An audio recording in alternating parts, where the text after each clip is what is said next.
The night at Gilgal was draped in the long shadows of a previous failure. Joshua breathed in the cold night air, his gaze fixed on the darkness beyond the sanctuary.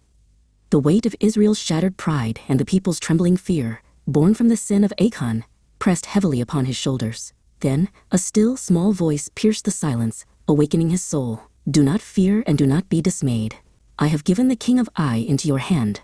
At the edge of despair, God's promise began to burn within his chest once more. He rose, ready to step over the memory of defeat and begin the holy march toward the promised land.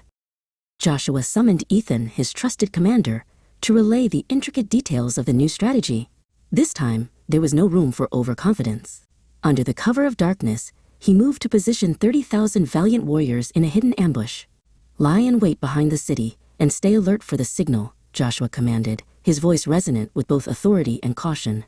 Ethan placed his hand upon a large parchment map, meeting Joshua's eyes with resolute determination. In that shared look, they both understood that victory would not come through sheer might, but through absolute obedience. A heavy, expectant silence settled over the camp of Israel. As dawn broke, Joshua led the main force toward the city gates. King Achar of Ai, intoxicated by his previous victory, was filled with arrogance.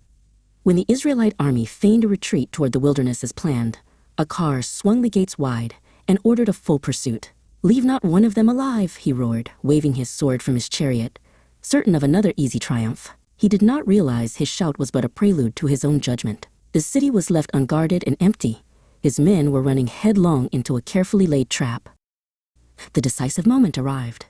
The divine command came to Joshua: "Stretch out the javelin that is in your hand toward Ai."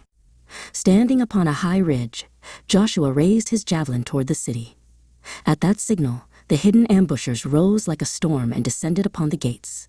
Thick black smoke soon began to billow into the heavens. The retreating Israelites suddenly wheeled around to counterattack, trapping the army of Ai between two forces. Joshua's arm, holding the javelin high, did not falter or lower until the cries of victory echoed through the entire valley. As the din of battle faded and the joy of victory took hold, Joshua built an altar of uncut stones on Mount Ebal. Standing beside the high priest Eleazar, he read the words of the law to all the people. "Hear all the words of the blessing and the curse," he proclaimed.